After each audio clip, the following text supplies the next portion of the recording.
Bueno, espero que todos votaron. Si no, alguien dice, no, bueno, voy a llamar a la policía. Esta mañana si dijeron no, ya tenían toda la tarde, pero si decís no ahora, ya estás en un problema mayor. Bueno, sabemos que es un poco complicado los días de elecciones. Ahora tenemos la próxima vuelta en el día de nuestra conferencia misionera. Y si hay otra vuelta, es en el día de nuestro aniversario. Así que no nos ayuden en nada. Así que en la próxima traten de votar a alguien unánimemente. Y sabe que es interesante porque van a poner las elecciones si hay otra vuelta justo en nuestro aniversario. Y las primeras elecciones en esta época de democracia, ¿cómo se dice? Eso, por alguna razón no me sale. Fue hace 40 años en nuestra inauguración. La semana antes, fue el 30 de octubre de 83 y nuestra iglesia comenzó el domingo después. Así que ahora con todo eso, justo quieren tener elecciones cuando cumplimos 40 años. Bueno, vamos a abrir nuestras Biblias a 1 Timoteo capítulo 6 y hoy vamos a comenzar en versículo 11. 1 Timoteo capítulo 6 y versículo 11 en adelante. La semana pasada, realmente las últimas semanas, hemos visto el gran peligro de la idolatría, el gran peligro de el amor al dinero. Es un peligro muy grande para nosotros porque todos tenemos que usar el dinero, siempre está presente. Tenemos que usarlo, tenemos que trabajar y nos pagan el dinero, tenemos que ir a los negocios y pagamos nosotros en dinero. Nosotros ahorramos dinero, guardamos dinero, gastamos dinero, tenemos que usar el dinero y eso no es malo. Dinero, realmente la Biblia nos dice de ser buenos mayordomos del dinero. El problema no es el dinero, el problema es el amor al dinero. Vivimos en un mundo donde el estatus de la gente está definido por cuánto dinero tienen y cuántas cosas han podido comprar. En muchos casos, el dinero es algo importante en nuestra sociedad. Pero el problema es que el dinero puede llegar a ser tu Dios. Y en ese caso es idolatría si amas al dinero. Vimos la semana pasada en versículo 9 que hablaba de los que quieren enriquecerse. Los que tienen gran deseo de enriquecerse, que dediquen sus vidas a eso. Y la palabra quieren allí tiene la idea de un gran deseo que está acompañado por un plan de vida, de poder lograr muchas riquezas. En versículo 10 habla de los que codician el dinero. Y allí la palabra es personas que lo anhelan y lo buscan y luchan para tenerlo. Y la palabra significa extender la mano para buscar las riquezas que uno tiene en su corazón que quiere. Y en versículo 10 también la frase más conocida entre nosotros, los que aman el dinero, está hablando de avaricia. Y recuerden que la palabra viene de una sola palabra, amor al dinero, que es amor con plata, el que ama la plata. Entonces vemos que el problema no es el dinero, el problema es el que ama el dinero, el que tiene el dinero como su Dios, el que dedica su vida al dinero y las cosas que el dinero o lo puede comprar o que le produce en cuanto a estatus y todas esas cosas. Pero también vimos la semana pasada en versículos 9 y 10 el gran peligro que hay, porque en versículo 9 dice que los que quieren enriquecerse caen, van a caer, ellos caen. Esto no es algo que uno dice, bueno, pero a mí no me va a pasar a mí, porque si decís eso te estás engañando a ti mismo. La palabra de Dios nos está advirtiendo del peligro, no del dinero, sino de amar el dinero. Y dice que caen en tentación. Y una vez que responden a esa tentación, caen en lazo. Dice en versículo 9, están atrapados. Y una vez que están atrapados, caen en muchos deseos irracionales, porque ya tengo algo y quiero más. Ya quería un auto, ahora quiero 2 autos. Ya quería un auto, ahora quiero un 0 kilómetro. Ya tienen una cosa y siempre hay algo más que puedo tener, pero nunca es suficiente. Entonces dice que caen en deseos necios, irracionales y dañosos, y terminan hundidos en ruina y en la perdición. Todo lo que uno quiere lograr teniendo el dinero como Dios, no lo logra. porque el dinero no estamos hechos por Dios para que el dinero en sí puede ser lo que satisface nuestras vidas. Pero en versículo 10 nos dice más porque habla de las consecuencias en nuestra vida cristiana y dice que muchos de ellos, versículo 10, se extraviaron de la fe. Recuerden que esa palabra venía de la misma palabra como planetas, es la palabra planeta, porque los científicos de aquel entonces no podían ver un patrón del movimiento de los planetas, sino parecía que anden por donde querían. Y aquí está diciendo que la persona que ama el dinero, el creyente que ama el dinero, que pone el dinero como su Dios, no piensa que se va a extraviar de la fe. Pero poco a poco toma una serie de decisiones poniendo el dinero antes de Dios, y de a poco, sin darse cuenta, está lejos del Señor, extraviado de la fe. ¿Por qué? Porque tiene otro Dios. Y dice que termina traspasado con muchos dolores. Ahora, debes estar pensando en este momento, yo no quiero terminar así. Yo no quiero terminar extraviado. Yo no quiero terminar con dolor. Yo no quiero caer. Entonces, ¿cómo lo puedo evitar? Bueno, hace unas semanas atrás vimos una de las soluciones para eso, y eso es versículos 6 y 8 de este mismo capítulo, estar contento, satisfecho con lo que el Señor te da. Entonces, en vez de siempre querer más, dar gracias a Dios por lo que te ha dado y con las cosas básicas de la vida, estar satisfechos. Por allí el Señor te va a bendecir con mucho más, pero el tema es contentamiento, estar agradecido y contento con lo que el Señor te ha dado. Pero hoy, siguiendo con este tema, en versículo 11, Pablo te va a dar una alternativa a la idolatría. En vez de ser una persona que ama el dinero, que codicia el dinero, que quiere enriquecerse, versículo 11 comienza con estas palabras, pero tú, oh hombre de Dios, y ya comienza a hablarnos de una alternativa. La alternativa a ser un hombre de dinero es ser un hombre de Dios. Es mucho mejor ser un hombre de Dios. Y Pablo aquí nos va a explicar cómo podemos ser un hombre de Dios en vez de un hombre que ama el dinero. Pablo hoy te va a enseñar cómo evitar el camino de la idolatría y su ruina espiritual por ser un hombre o una mujer de Dios. Ahora vamos a leer y vamos a comenzar en versículo 9 para sacar el contexto de qué estoy hablando y vamos a leer hasta versículo 16. Dice así, pero los que quieren enriquecerse caen en tentación y lazo y en muchos deseos necios y dañosos que hunden a los hombres en la ruina, en la perdición. Porque la raíz de todos los males es el amor al dinero, por el cual, codiciándolo algunos, se extraviaron de la fe y se torturaron con muchos dolores. Pero tú, oh hombre de Dios, huye de estas cosas y sigue la justicia, la piedad, la fe, el amor, la perseverancia y la amabilidad. Pelea la buena batalla de la fe. Echa mano de la vida eterna, a la cual fuiste llamado y de la que hiciste buena profesión en presencia de muchos testigos. Te mando delante de Dios que da vida a todas las cosas y de Cristo Jesús que dio testimonio de la buena profesión delante de Poncio Pilato, que guardes el mandamiento sin mancha ni reproche hasta la manifestación de nuestro Señor Jesucristo, la cual manifestará a su debido tiempo. El bienaventurado y único soberano, el Rey de reyes y Señor de señores, el único que tiene inmortalidad y habita en luz inaccesible, a quien ningún hombre ha visto ni puede ver. A Él sea la honra y el dominio eterno. Amén. Vamos a ver en este pasaje 4 alternativas que distinguen el hombre de Dios. Debes estar pensando en este momento, si eres creyente, yo no quiero ser un hombre idólatra. No quiero ser un hombre que me enfoque es en el dinero. Quiero ser un hombre de Dios. Y vamos a ver en el medio de este contexto 4 alternativas que distingan lo que es un hombre de Dios. En primer lugar, la primera alternativa es obedecer los mandatos de Dios. Obedecer los mandatos de Dios, comenzando en versículo 11. Ahora miren cómo él va introduciendo esto. Versículo 11 dice, pero tú. El pero es enfático. Está ofreciendo un contraste, una alternativa. Esto es la ruina del que ama el dinero. Esto es el extravío que el que ama estas cosas. Pero hay otra cosa. Hay una alternativa. Hay otro camino.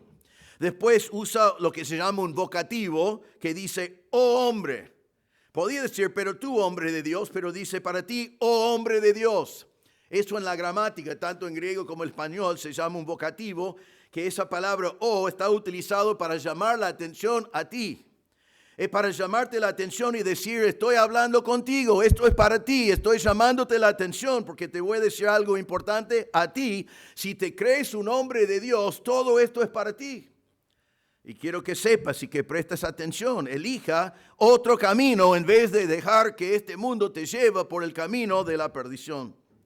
Entonces, si querés ser un hombre de Dios, esto es para ti. Ellos eran hombres de dinero. Pero tú quieres ser un hombre de Dios. Es importante que te identifiques así. Entonces, él llama la atención, pero tú, alternativa, oh hombre de Dios, lo que te distingue. Y ahora él da 4 mandatos para obedecer aquí. Primero dice, pero tú, hombre de Dios, huye de estas cosas. Huye. Primero tenemos que identificar cuáles son estas cosas. Necesitamos identificar la tentación del materialismo en el cual vivimos. El mundo nos llama a querer cosas. Nos dice que hay cosas que no supimos que tuvimos que tenerlos, pero las propagandas nos convencen que no podemos vivir sin ciertas cosas. Nosotros miramos alrededor y vemos que otros tienen cosas y decimos, tenemos que tener las cosas que los otros tienen. Todo alrededor hay cosas para hacernos, dedicarnos a conseguir las cosas que este mundo ofrece. Y Pablo acá dice, huye de estas cosas. No debemos engañarnos, debemos darnos cuenta de lo que hay todo alrededor. Pero ¿qué tenemos que hacer cuando identificamos esas cosas que significa idolatría? Dedicar mi vida al dinero en vez de tener a Dios en el lugar que le corresponde. Tengo que responder por huir. Tengo que escapar. Tengo que correr. Nosotros a veces en las cosas en la vida cristiana, tenemos una actitud como decir, no debo ir, debo ser fuerte, ¿no? Debo ser fuerte. Y entonces decimos, voy a ser un creyente fuerte, así voy a acercarme al precipicio, no voy a tener miedo de nada y voy a enfrentarlo así. Y no es una mala filosofía, si realmente eres fuerte así. El problema con esa filosofía es que hay ciertas cosas del cual la palabra de Dios dice, hay que huir. Y donde Dios dice huir, debemos huir. Hace muchos años atrás, nuestra familia estaba en una conferencia de pastores en Chile. Y fue un año en el cual Chile tenía uno de los terremotos más grandes que han tenido en su historia. Murieron 200 personas, nosotros estábamos muy cerca del epicentro. Y me acuerdo que estábamos en esa conferencia, toda la semana había temblores, ¿no? Y todos nosotros los chilenos estaban tranquilos, pero los argentinos estábamos todos como, ¿qué pasa acá, no? Y la gente de allí siempre decían, tranquilos, es normal, estos temblores es normal. Entonces, un poco de movimiento. Toda la semana fue así. El predicador invitado estaba contento porque cada vez que él enfatizaba algo, se movió la tierra, ¿no? Y él lo atribuye a sí mismo, creo. Pero después estamos cenando una noche y comienzan los temblores. Y los hombres allí se pusieron allí y dijeron, tranquilos, no pasa nada, estamos acostumbrados. Comenzaron más temblores y ellos dijeron, tranquilos, no se preocupen. Y después comenzó a mover todo, comenzaron a caer cosas del cielo raso, comienzan a mover las cosas y yo miré y en vez de decir, calma, estaban corriendo hacia la puerta. Entonces, ¿qué hice yo? Llegué a la puerta antes que ellos. ¿No? Porque en un terremoto tenés que salir al aire libre donde dormimos esa noche, todos los que estaban en esa conferencia. Nadie tenía que decirme huir. Yo no estaba pensando, ¿dónde está el terremoto? Yo lo voy a vencer. ¿Dónde están cayendo cosas? ¿Dónde está el inspector? Quiero que me dice cómo es esta estructura, si va a aguantar. No, huir. Salimos corriendo. Eso es lo que el Señor está diciendo acá. Tengamos cuidado en este mundo de idolatría, el amor al dinero que está todo alrededor nuestro y que puede ser una tentación para ti y para mí. Tenemos que identificar esas cosas y huir. La palabra significa desaparecer. Y es un verbo presente continuo que significa que debo ir hoy, huir mañana y huir pasado mañana y seguir huyendo todos los días de mi vida de este peligro. El hombre de Dios tiene que saber cuando Dios dice huir, de qué huir. Nos dice en 1 Corintios 10, 14, por ejemplo, Pablo dijo, por tanto, amados míos, huyan de la idolatría. Hay idolatría que me tienta, hay que huir. En 1 Corintios 6, 18 dice, huyan de la fornicación. Fornicación es cuando estoy teniendo relaciones fuera del matrimonio, o aún puedo fornicar con mis ojos, con mi corazón, y cuando está esa tentación debo huir. Si estoy viviendo en concubinato, debo casarme, debo separarme enseguida y casarme porque debo huir. Y si tengo cosas en mi teléfono que me producen la oportunidad de fornicar con mis ojos y con mi corazón, debo huir, debo borrarlos, debo bloquearlos, debo hacer todo lo que tengo que hacer para huir de esa tentación. En 2 Timoteo 2:22, Pablo dice, huye pues de las pasiones juveniles y sigue la justicia, la fe, el amor, la paz, y con los que invocan al Señor con un corazón puro. Hay que huir de las pasiones juveniles. Son momentos en el cual no debemos estar jugando, sino debemos identificar peligro y huir. Y esto es uno de ellos. La posibilidad de ser engañado por el dinero es algo que debemos tener presente porque ha engañado a muchísimas personas en la historia y nosotros debemos huir de ese peligro. Ahora, hay una cosa linda en la Biblia, especialmente el Nuevo Testamento, que cuando el Señor nos dice de sacar algo o de huir de algo, Él nos da algo en su lugar. Eso podemos llamar el principio, yo lo llamo el principio de reemplazo. Porque miren lo que dice, pero tú, hombre de Dios, huye de estas cosas y sigue algunas cosas que vamos a ver ahora. Ahora es interesante porque la palabra huir significa ir corriendo lejos de lo que es la tentación y la palabra seguir aquí significa correr apresuradamente hacia algo. Entonces corro para escapar de una tentación, corro para acercarme a algo que es bueno. Y entendemos la palabra acá, sigue, es la palabra que significa moverse rápidamente hacia algo, apresurarse. También puede ser traducido perseguir. Acá no significa perseguir, significa seguir, pero la idea perseguir, que viene de la misma palabra, nos da una idea de la intensidad de seguir estas cosas. Algunas personas, las personas que aman el dinero, tienen pasión para el dinero.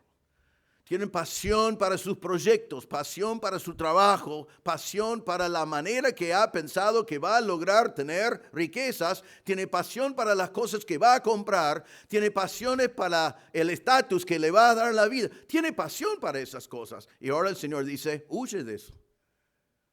Entonces, ¿ahora qué hago? Perdí toda mi pasión. Y ahora Pablo dice, déjame mostrarte lo que pones en el lugar de esa pasión, porque tengo cosas mejores que eso. Y eso se ve en toda la palabra de Dios. Por ejemplo, déjame mostrarte cómo funciona. En Efesios 4:25 dice, por tanto, dejando a un lado la mentira, habla en verdad. El creyente debe sacar la mentira y pone en su lugar la verdad.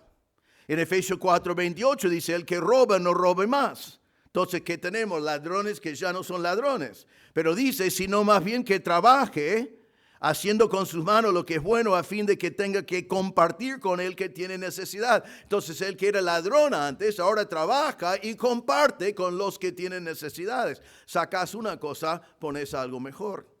En Efesios 4:22-24 dice que nosotros debemos despojarnos del viejo hombre, y que debemos ser renovados en el espíritu de nuestra mente y vestirnos del nuevo hombre. Entonces sacamos el viejo hombre, el hombre que éramos antes de ser salvos, y ponemos el nuevo hombre. Entonces aquí también Pablo está practicando este principio de reemplazo.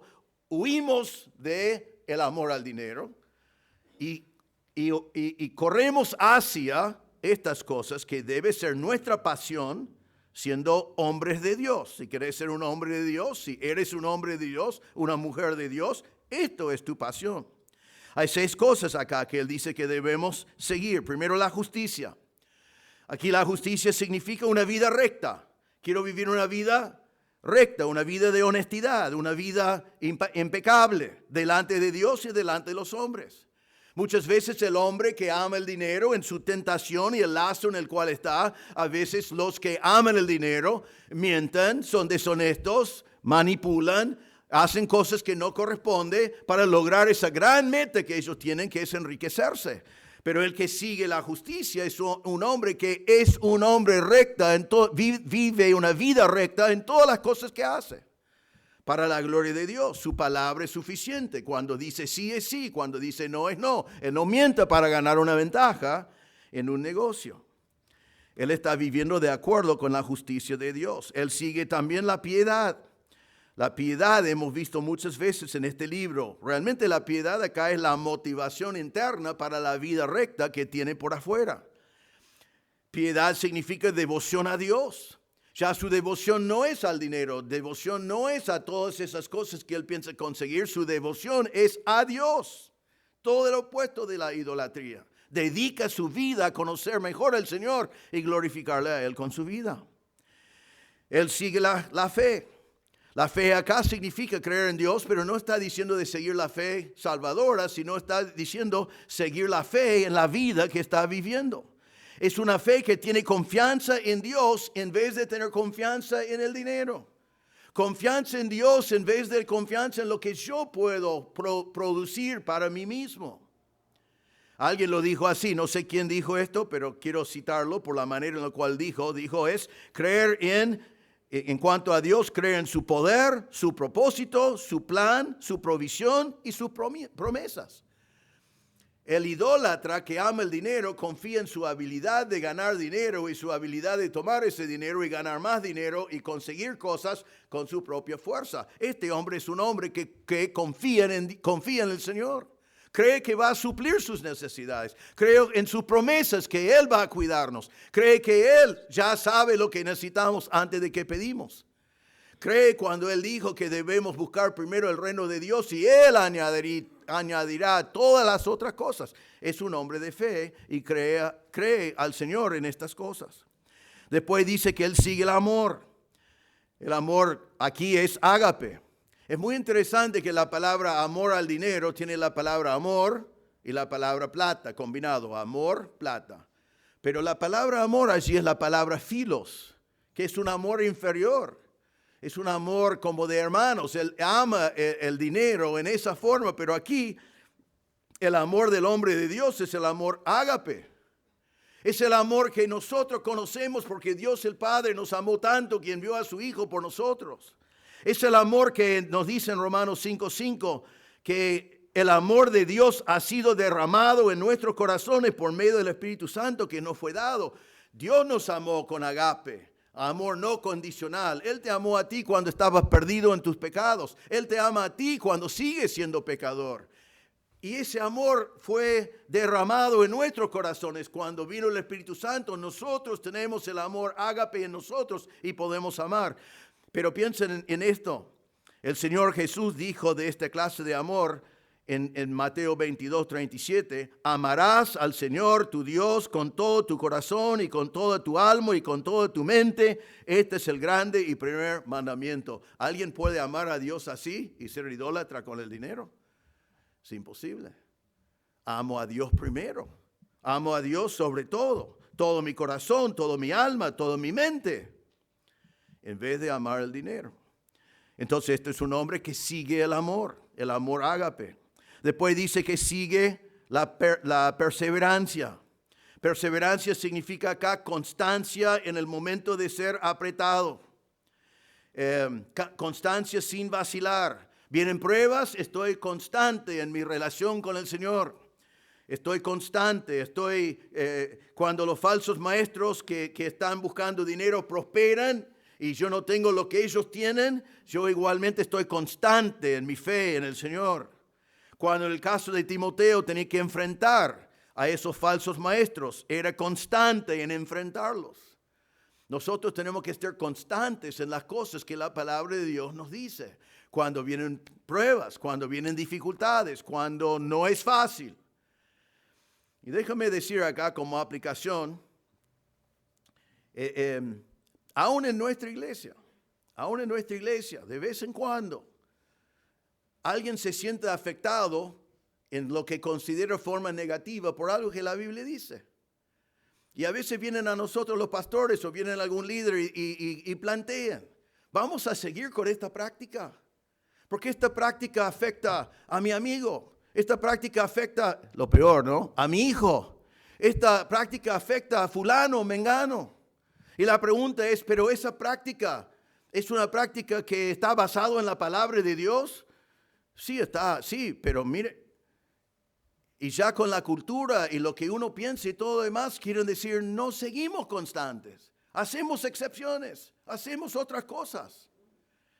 Y yo quiero decirle que como pastor, cuando hay una verdad bíblica que choca a un hermano, que debe pasar a todos nosotros, hay muchas verdades bíblicas que me chocan a mí, necesito arrepentirme, verlo, entenderlo, arrepentirme y dejar que la palabra de Dios cambie mi manera de ser.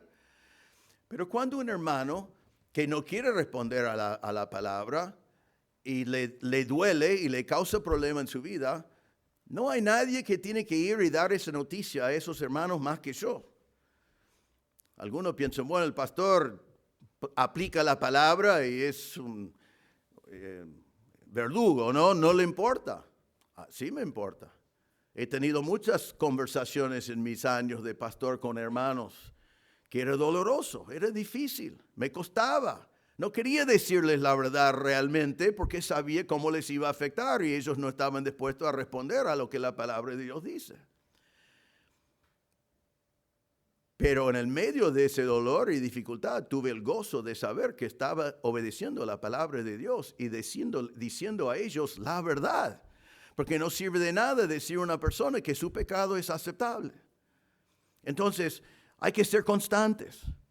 Constantes por la palabra de Dios en todos los momentos de nuestra vida. Y esta palabra acá significa perseverando, esperando la victoria en Cristo, que el Señor nos da victoria. Y en último lugar acá tiene que seguir la amabilidad.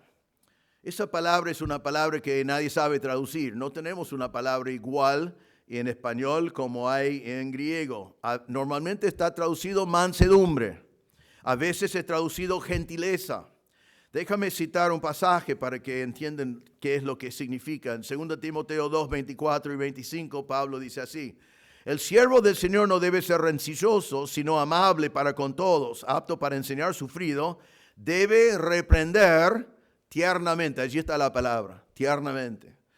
Debe reprender tiernamente a los que se oponen, por si acaso Dios les da el arrepentimiento que conduce al pleno conocimiento de la verdad. Eso es toda la idea. Cuando hay pecado hay que reprender, pero ¿cómo hay que reprender? Amablemente, como está traducido acá, tiernamente, como está traducido en 2 Timoteo, con mansedumbre, con gentileza. Hay que reprenderlo. No hay duda de eso, pero hay que hacerlo en cierta manera. ¿Por qué? Aunque ellos se oponen, Dios puede traer arrepentimiento y ellos pueden llegar a la verdad, pueden abandonar su pecado, y eso es el propósito siempre. Entonces, la primera alternativa para el que quiere ser un hombre de Dios en vez de ser un hombre del dinero, es de seguir con pasión todas estas cosas. Poner la pasión de tu vida, vivir una vida recta. Poner como pasión de tu vida tu devoción al Señor. Poner como pasión de tu vida la fe que tenés en el Señor, no solamente para ir al cielo, sino diariamente por todas las cosas que necesitas en cada momento de tu vida. Poner como tu pasión el amor ágape, amando a Dios más que todas esas otras cosas. Siguiendo también como pasión de tu vida la constancia en los momentos más difíciles. Y al final, la amabilidad, la mansedumbre que nosotros debemos practicar en todas estas cosas. Ahora te pregunto aquí, antes de seguir, porque hay más mandamientos acá, ¿cuáles son las pasiones de tu vida? ¿Qué es lo que realmente te levanta a la mañana? ¿Cuándo es que vos realmente te animás? ¿Es cuando estás pensando en conseguir cosas o es cuando estás teniendo tiempo con el Señor y creciendo en las cosas del Señor? Porque uno es el hombre de dinero, el otro es el hombre de Dios. Pero hay otros mandatos. Huye de estas cosas, sigue estas cosas. Versículo 12, pelea la buena batalla. Pelea la buena batalla. La palabra pelear acá y la batalla parece un término militar, pero realmente en griego es un término deportivo. Pero la palabra pelear, ustedes lo conocen, en griego la palabra es agonizomai. Agonizomai, ¿no? Nosotros sacamos la palabra agonizar. Y en esta frase, la palabra aparece 2 veces porque dice agonizomai, la buena agonía, ¿no? Eso es la idea. Ahora, la palabra no está diciendo que la vida cristiana es una agonía, sino está diciendo que para jugar en los deportes griegos del tiempo de Pablo, el deportista tenía que disciplinarse y prepararse al máximo para poder ir al deporte. Cuando nosotros pensamos hoy en los Juegos Olímpicos, cuando uno llega a participar en los Juegos Olímpicos, se da cuenta de que cuando llega al lugar y va a correr su carrera, va a estar corriendo contra los mejores corredores del todo el mundo. Si él está acostumbrado a ganar siempre, quizás cuando fue en secundario ganaba sin querer, porque tenía tanto talento. Quizás en ciertos niveles él podía ganar sin entrenarse mucho por el talento que tenía. Pero ahora cuando llega a los Juegos Olímpicos, él se da cuenta que con todo el talento que tiene que sacrificarse al máximo y salir a hacer su mejor performance, ¿no? En ese momento. Y es lo que Pablo está diciendo acá. Que el hombre que no es un hombre de idolatría, sino un hombre de Dios, él se dedica, agonizomai, él sacrifica, él dedica su vida para estar preparado para servir al Señor. Es un presente continuo también. Debo pelear la buena batalla constantemente. Debo estar preparado. Pablo dijo en 2 Timoteo 4:7, justo el momento antes de morir, dijo, he peleado la buena batalla. La misma frase. Eso debe ser tu meta y mi meta.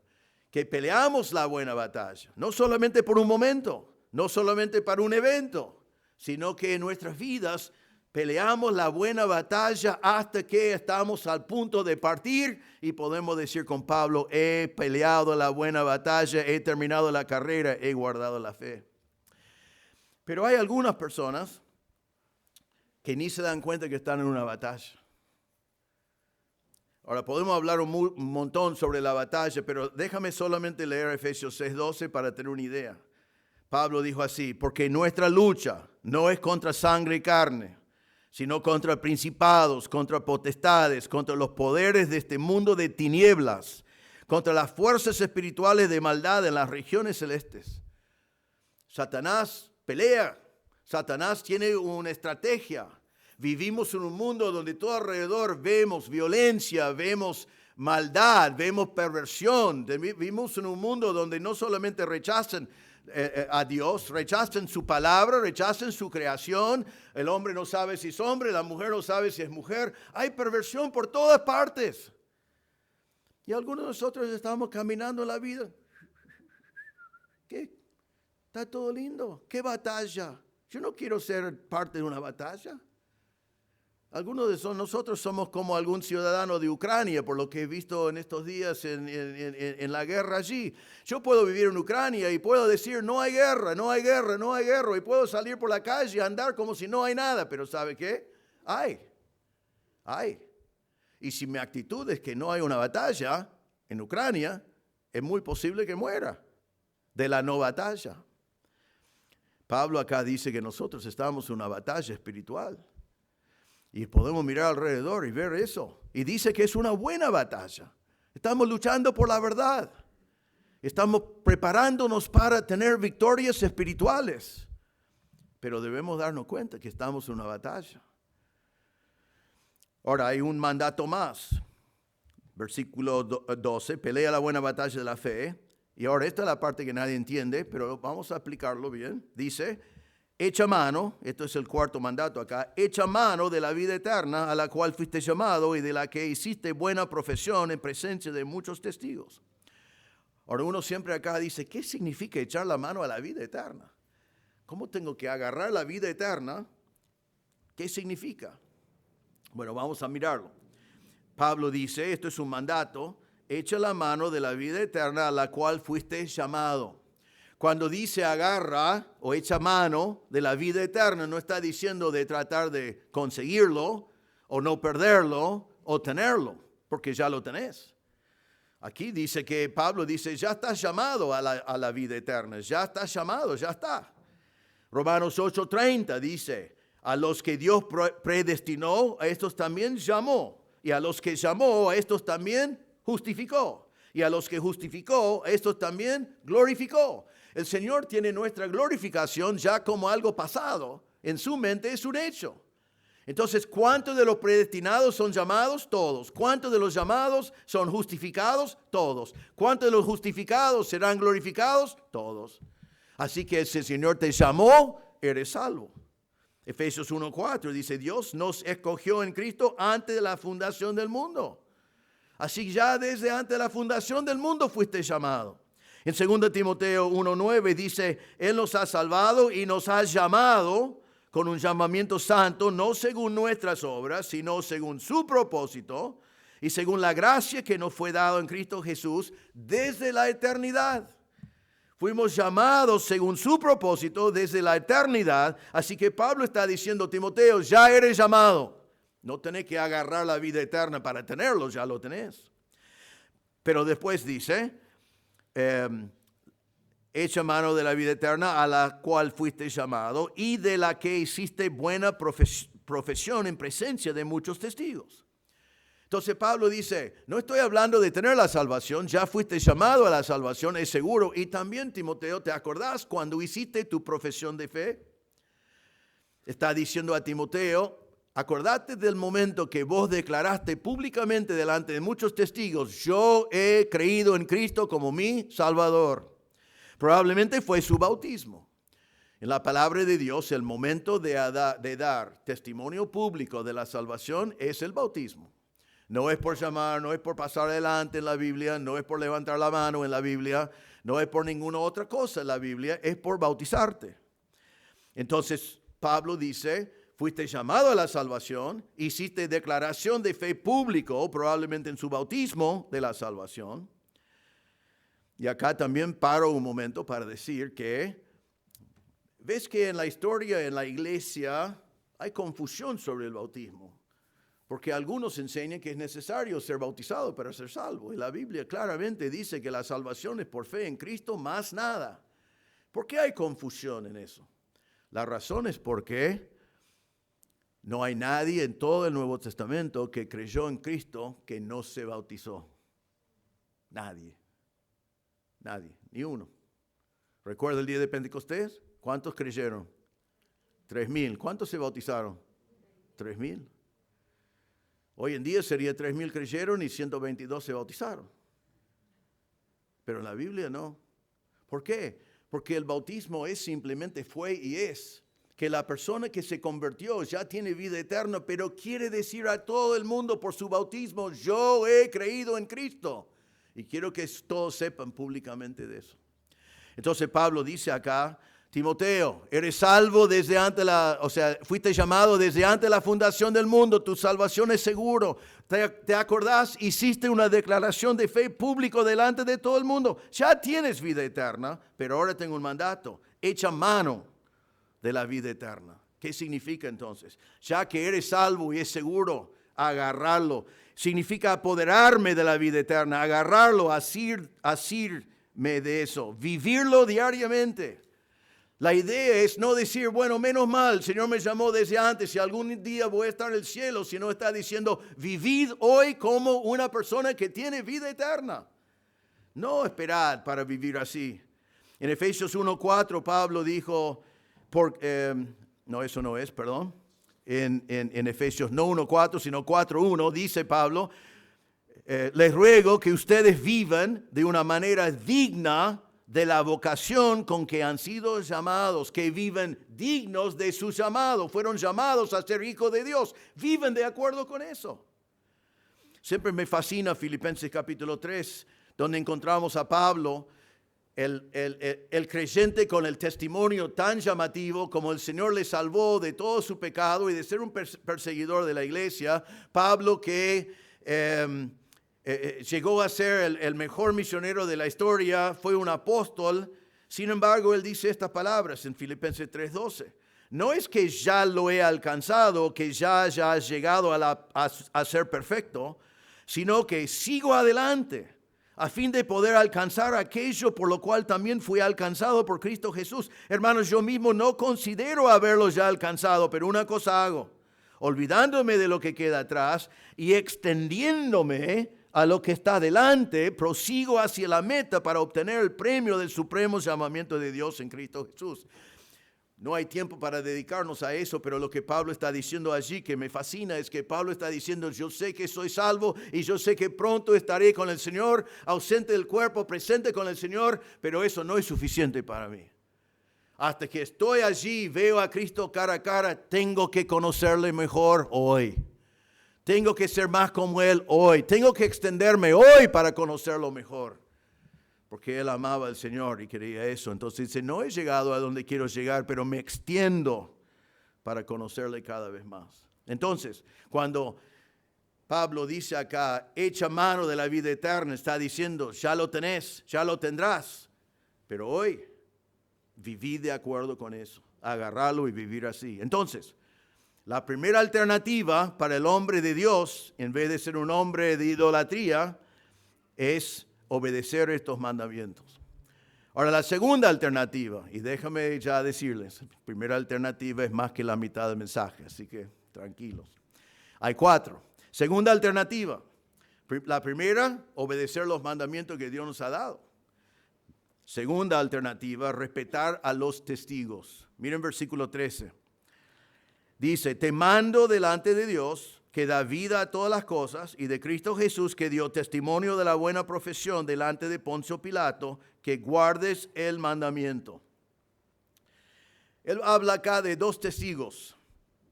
Le va a decir, les doy un mandamiento. El mandamiento que les doy es que guarden el mandamiento. Te mando a guardar el mandamiento. Te encargo, te doy órdenes.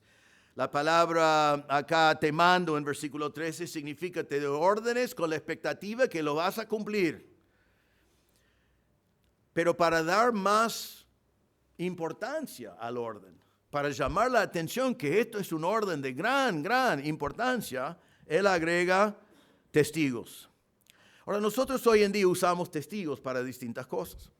Cuando alguien se casa, tiene que tener testigos, ¿no? Los testigos le acompañan. Los testigos se sienten en un lugar de honor. Los testigos, ustedes firman para casarse y los testigos firman. Tienen importancia, es un honor ser invitado a ser un testigo. ¿Y por qué tenemos testigos? Porque estamos formalizando algo muy importante y requiere testigos. Entonces, como es importante, hay testigos. En un juicio hay testigos también. Y en un juicio no es tanto un honor, sino el tema con los testigos en un juicio es que el abogado del otro lado va a tratar de atacar la confiabilidad del testigo que testificó a favor del otro lado. Entonces, lo que es importante para ese testigo es su confiabilidad, su credibilidad, el hecho de que está diciendo la verdad. Entonces, Pablo aquí, porque quiere que nosotros vemos la gran importancia de guardar estas cosas, dice, le doy este encargo delante de 2 testigos. ¿Quiénes son los testigos? Primero, dice, delante de Dios que da vida. Es interesante que no simplemente dice delante de Dios el Padre, sino delante de Dios que da vida. No es el Dios que da dinero, es el Dios que da vida. Es el Dios que te dio vida en la creación. Es el Dios que te dio vida en la salvación. Es el Señor que en lo peor que nosotros consideramos que puede pasar en esta vida, es el Dios que nos da vida en la resurrección. Y Pablo está diciendo acá, ¿qué tal? ¿Querés confiar en un Dios que te dio vida en la creación, te dio vida eterna, te puede resucitar, o podés poner tu confianza en el dinero? ¿El dinero te puede dar vida? ¿El dinero te puede salvar si estás enfermo? ¿El dinero te puede resucitar? No. Pero doy este encargo delante de Dios que da vida. Y después el otro testigo es Cristo, y dice, y delante de Cristo Jesús, que dio testimonio de la buena profesión delante de Poncio Pilato. Recuerden antes que él dijo a Timoteo que él había dado profesión, y ahora usa la misma frase para decir Jesús ha dado profesión. ¿Y qué fue la profesión de Jesús que da validez a él como testigo? Fue su profesión delante de Pilato. Él estaba delante de Pilato. Y Pilato le estaba asombrado de que a veces no le respondía y después a veces le hablaba, pero él estaba, ¿no te das cuenta que yo tengo tu vida en mis manos? Pilato, él tenía el poder de dejarle libre o de entregarle a los que querían matarlo. Pero vemos allí que Jesús respondió a él y dijo, mi reino no es de este mundo. Si mi reino fuera de este mundo, entonces mis servidores pelearían para que yo no fuera entregado a los judíos. Pero ahora mi reino no es de aquí. Así que tú eres rey, le dijo Pilato. Tú dices que soy rey. Para esto yo he nacido y para esto he venido al mundo, para dar testimonio de la verdad. ¿Qué hizo Jesús cuando su vida estaba en juego? Dio una profesión firme de la verdad. Y ahora Pablo dice, Cristo dio profesión cuando le costó la vida. Estos son mis dos testigos. Guarden este mandamiento, porque estoy mandándote a hacerlo delante de Dios que da vida y Cristo que fue obediente hasta la muerte. Entonces, para que nosotros seamos hombres de Dios, necesitamos respetar los testigos y darnos cuenta que este mandato de Dios es muy en serio. Número 3, la tercera alternativa. Para ser un hombre de Dios y no un hombre de idolatría, tenemos que perseverar hasta el fin. Versículo 14. Dice que guardes el mandamiento sin mancha ni reproche hasta la manifestación de nuestro Señor Jesucristo, la cual manifestará a su debido tiempo. ¿Hasta cuándo tengo que ser un hombre de Dios? La palabra aquí que dice guardar el mandamiento significa persistir, cumplir, vigilar, perseverar. Tengo que mantener este mandamiento, tengo que obedecer al Señor en lo que está diciendo acá. ¿Y cómo tengo que hacerlo? Dice sin mancha. Debo hacerlo con carácter incontaminado, inmaculado. Mi testimonio en cumplir este mandato de Dios debe ser puro. Y después dice sin reproche, que significa ninguna acusación, irreprensible, como es un requisito para un pastor. Pero ¿cuándo tengo que mantener o guardar este mandamiento? ¿Cuándo tengo que hacerlo sin mancha, sin reproche? Bueno, el pasaje nos está diciendo. Debo hacerlo desde el momento de mi profesión, el momento que conocí a Cristo como Salvador, hasta, dice acá, hasta la manifestación de nuestro Señor Jesucristo. Es interesante que este pasaje usa la palabra profesión y es bien traducido. La palabra es profesión. Yo muchas veces digo en nuestra iglesia, ¿no?, que no predicamos buscando profesiones, sino predicamos buscando conversiones. Porque es muy fácil hacer una profesión, solo Dios puede producir una conversión. Ahora, habiendo dicho eso, una conversión siempre es manifestado por una profesión. Toda conversión tiene una profesión, pero no toda profesión es evidencia de una conversión. Y aquí entonces dice que debemos mantenernos como hombres de Dios y mujeres de Dios, el mandamiento de Dios, desde la profesión hasta la venida del Señor. El autor de los Hechos dijo en Hechos 26:20, que anunciaba primeramente a los que estaban en Damasco y también en Jerusalén y después por toda la región de Judea y aún a los gentiles que predicaron. Debían arrepentirse y convertirse a Dios haciendo obras dignas de arrepentimiento. ¿Qué fue el mensaje? Arrepiéntate, creed, y debe haber obras dignas de arrepentimiento. Eso es lo que pasa en una profesión que es evidencia de una conversión. Me gusta 1 Tesalonicenses 1, 9 y 10, donde él dice que ustedes antes eran idólatras esperando la ira de Dios, pero ahora tienen vida eterna y están esperando la venida del Señor desde los cielos. Es conversión, un cambio por completo en sus vidas que debe ocurrir cuando nosotros profesamos a Cristo. Entonces, debemos como hombres de Dios, cumplir con el mandamiento de Dios desde el momento de creer. Y acá dice, hasta la manifestación del Señor Jesucristo. Ahora, la palabra manifestación aquí es la palabra epifanía. Epifanía, eso suena, tenemos palabras que vienen de eso. ¿Qué significa eso? Significa una aparición. Para ellos, en aquel entonces, para los griegos, era una palabra que fue utilizada así.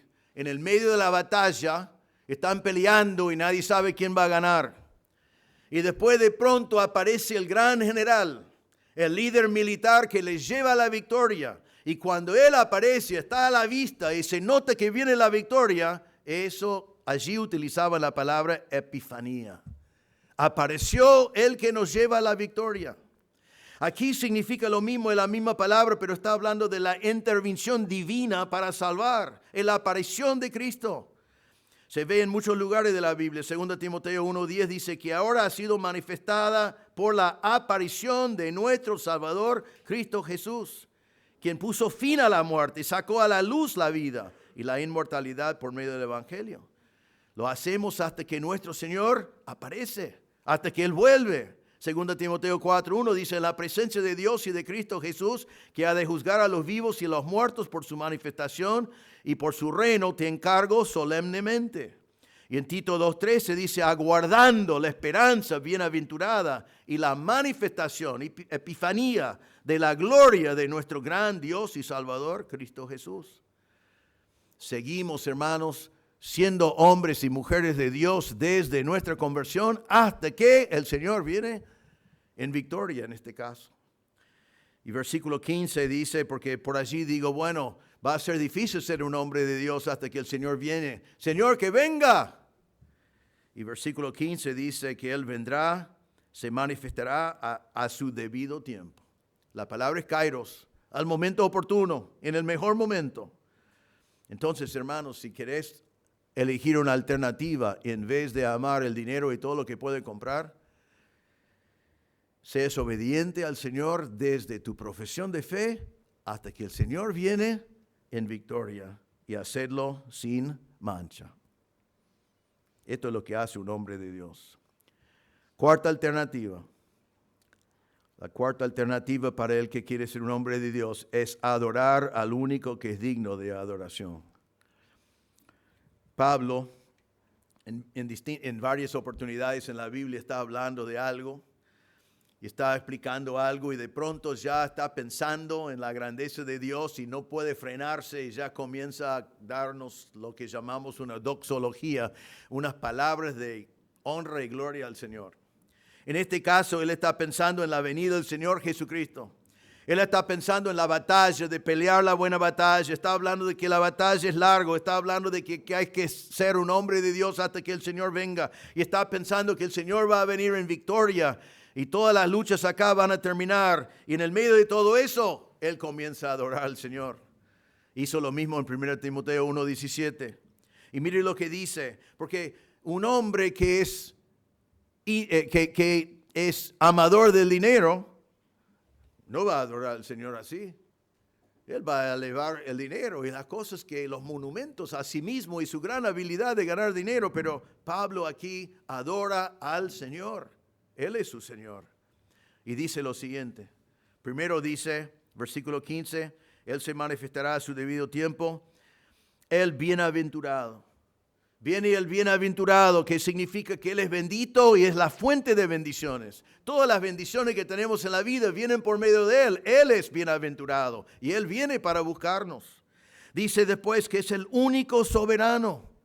Es único en todo sentido, no hay otro como Él. Deuteronomio 6:4 dice, Jehová nuestro Dios uno es, no hay otro como Él.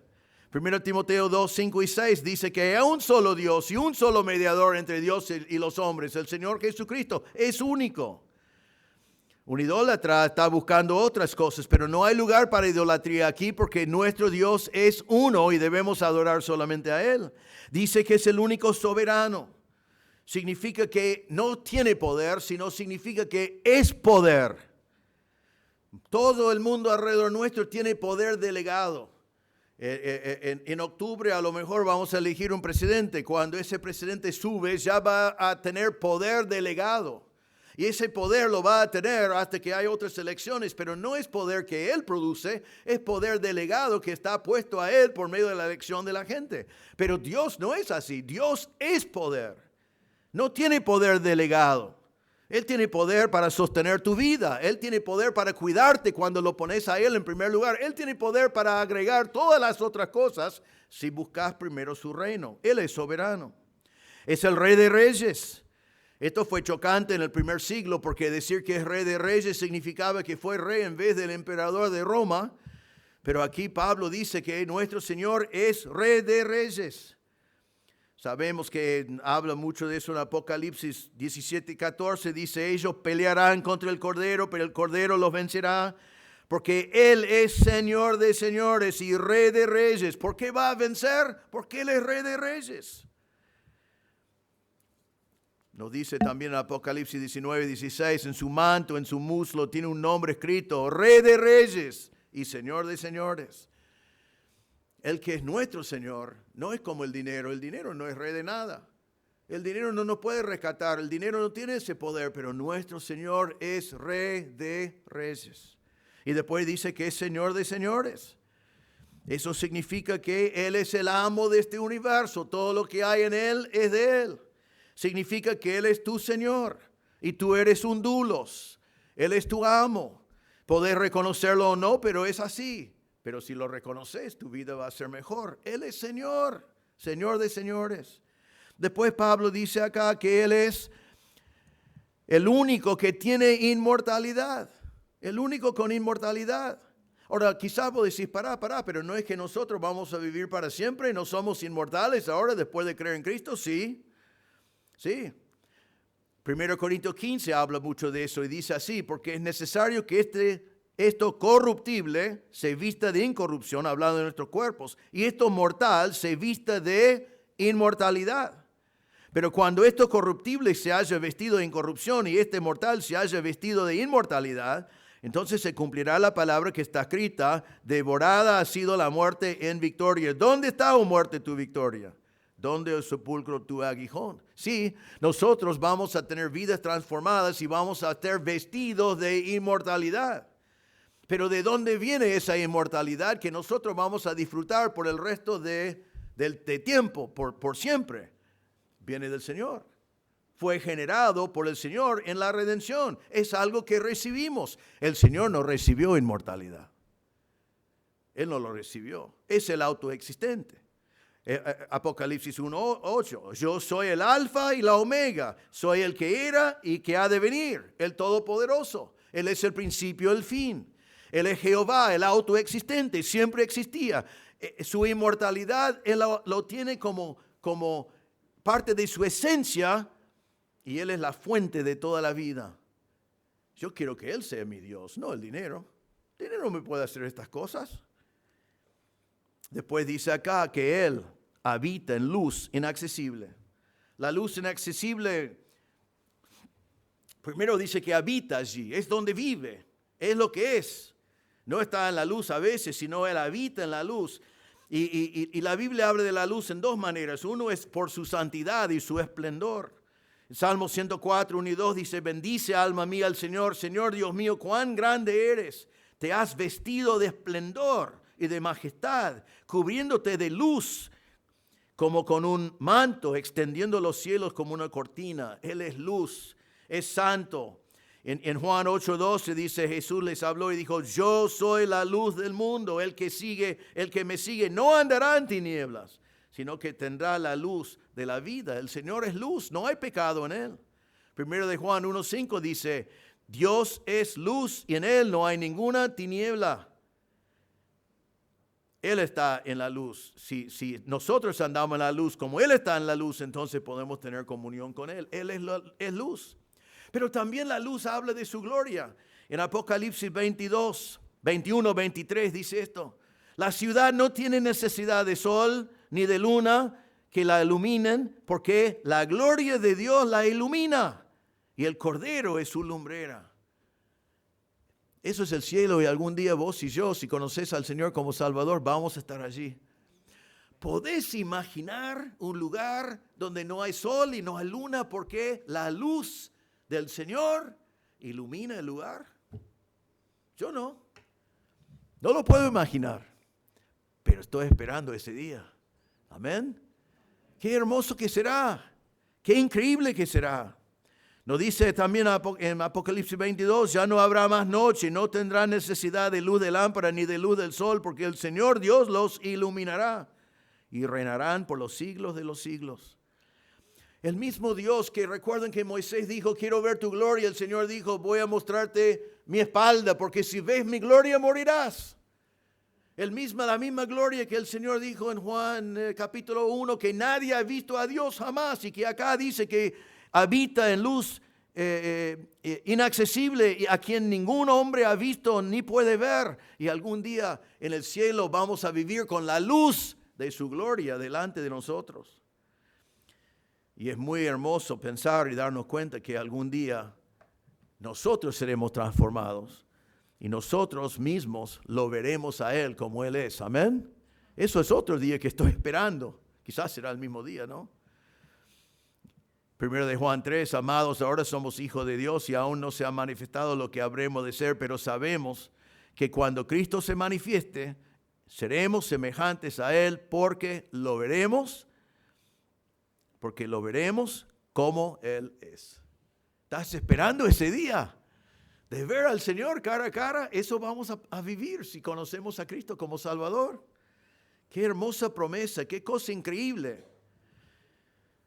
Esto es el Señor que Pablo adoraba en vez de amar el dinero. Y termina el versículo diciendo, a Él sea la honra y el dominio eterno. Toda la honra corresponde a Él. La palabra honra acá es la misma palabra que hablaba de la honra de la viuda en capítulo 5 y la honra del pastor en capítulo 5, pero ahora está diciendo honra para el Señor para siempre. Él es digno, es el único que es digno. Él merece tu honra y lo tendrá por toda la eternidad. Dice que tiene dominio, que significa poder absoluto para siempre. Salmo 41:13 dice, bendito sea el Señor Dios de Israel desde la eternidad hasta la eternidad. Amén y amén. Y Pablo termina este versículo diciendo amén, que significa es cierto, que amén, que así sea. Qué grande que es nuestro Dios. Bueno, Pablo nos está diciendo acá que tenemos dos alternativas. Podemos amar el dinero, que él ha explicado que no satisface, que te lleva a la ruina, que te extravia la fe. O podés elegir ser un hombre de Dios. Pero es una decisión que tenés que tomar. Podés amar el dinero o huir de esas cosas.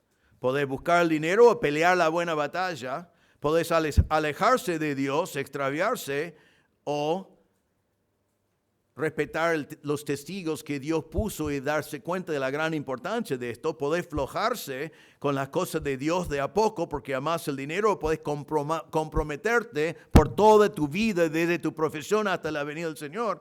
Podés ser un idólatra o podés adorar a este gran Dios de que Pablo habla acá. Yo no sé de ustedes, pero para mí es como decimos en inglés, por lo menos un no-brainer, que significa no lleva mucha cabeza para tomar esta decisión. Qué grande que es Dios y qué necio es tener ídolos que realmente no pueden satisfacer como lo hace Dios. Pero eso nos lleva a la pregunta, ¿qué vas a hacer? Porque este peligro del dinero está por todas partes. Está allí tentándonos en cada momento. Satanás está usándolo para atraparnos en cada momento. Y utiliza cosas buenas, como trabajar es bueno, cuidar de mi familia es bueno. El uso del dinero no es malo en sí. Pero tengo que proteger mi corazón a no amar al dinero. Porque si amo el dinero, Jesús dijo en Mateo 6 que no puedo amar a Dios y el dinero. O amo al uno y aborrezco al otro, o amo al otro y aborrezco el primero.